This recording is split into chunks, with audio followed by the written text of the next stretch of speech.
Hello everyone and welcome back to the channel. Today, we're diving deep into a critical topic for every modern mariner, the safety of navigation using ECDIS. The electronic chart display and information system has revolutionized the bridge, but like any powerful tool, it demands respect, diligence, and a robust safety management routine. Relying on it blindly is a recipe for disaster. So, how do we ensure ECDIS is our greatest ally, not our hidden enemy? It all starts before you even cast off the lines. Let's talk about the pre-departure checks. Think of this as your pre-flight inspection. Skipping these steps is simply not an option. First and foremost, you must verify your electronic navigational chart, or ENC, coverage for the entire voyage. You need seamless chart data for every single leg of the journey.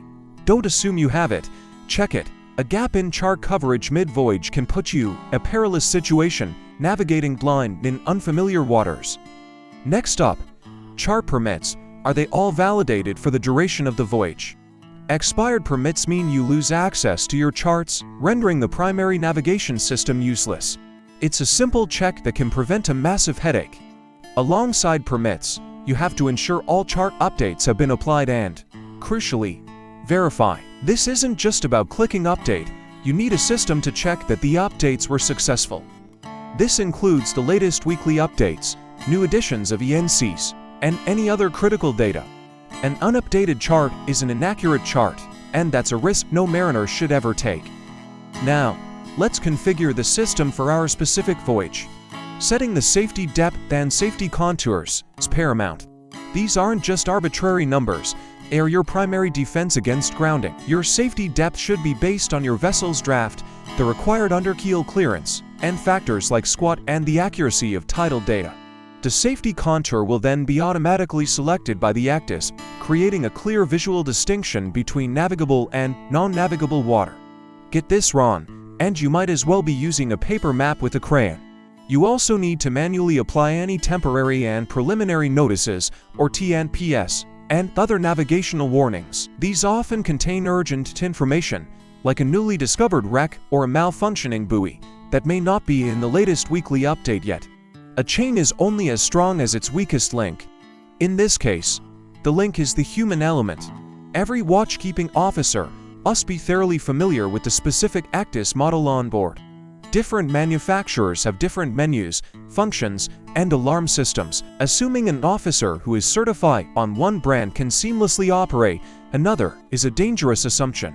Proper type-specific familiarization is not just good practice. It's a requirement for a reason. Finally, what's your plan B? You must always have a backup arrangement ready to go. This could be a secondary, fully independent ECDIS, or a complete folio of updated paper charts for the voyage. If your primary system fails, you need to be able to switch to your backup seamlessly, without panic or delay. So, the pre-departure checks are done, and we're underway. Now, the focus shifts to watchkeeping and maintaining situational awareness. This is where the rubber meets the road, or in our case, the hull meets the water.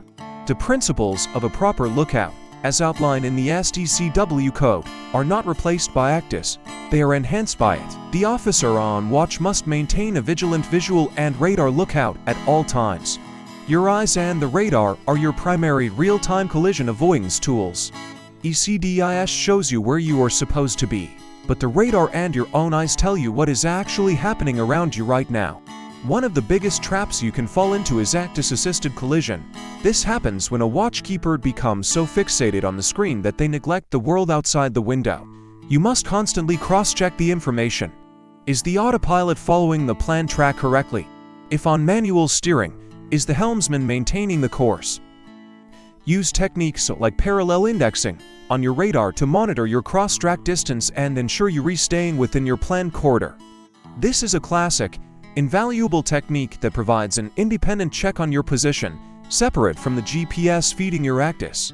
Let's talk about the data flowing into the ECDIS. It's only as good as the sensors that feed it. Your ECDIS is constantly receiving inputs from your GPS, gyro compass, speed log, and eyes. You must continuously compare and validate these sensor inputs. Do you have GPS units?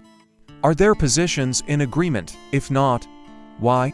Is the heading from the gyro compass consistent with the course over ground from the GPS, considering wind and current? Does the radar overlay align perfectly with the charted coastline? If the radar image is offset from the chart, it could indicate a GPS position error or a charting inaccuracy. This is why cross-checking is so vital. It helps you catch errors before they escalate into dangerous situations. Never, ever rely on a single source of position information. The golden rule of navigation has always been to use more than one method to fix your position. With modern technology, this means validating your primary ECDIS position source. If you're using GPS, can you get a radar fix? Can you take a visual bearing to a landmark? The over-reliance on GPS is a well-documented risk. It can be spoofed, jammed, or simply fail. Your job as a professional mariner is to be skeptical. Always question the data. Validate, validate, validate. By integrating these checks into your routine, you build a robust web of safety, ensuring that you are always aware of your vessel's position and the developing situation around you. The alarms on the ECDIS are another critical component of safety.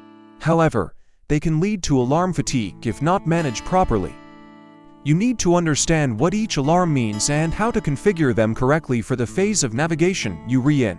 Anti-grounding alarms, cross-track error alarms, and approach to critical point alarms are your automated safety nets. Don't ignore them, and don't silence them without first understanding why they activated. They are the system's way of telling you that something needs your immediate attention. Investigating every alarm properly is a cornerstone of good watchkeeping practice. In conclusion, ECDIS is an incredible tool that has fundamentally improved maritime safety, but it is just that, a tool. It does not replace the skill, diligence, and professional skepticism of the mariner. Effective safety management boils down to a few key principles: rigorous pre-departure checks, continuous and vigilant watchkeeping, relentless cross-checking of all information, and a healthy dose of professional paranoia. By embracing these principles, we can navigate the world's oceans more safely and efficiently than ever before. Always remember, the final check is you. The system works for you, not the other way around. Stay vigilant, stay professional, and stay safe out there. Thanks for watching, and if you found this video helpful, please give it a thumbs up and subscribe for more content on maritime operations. See you next time.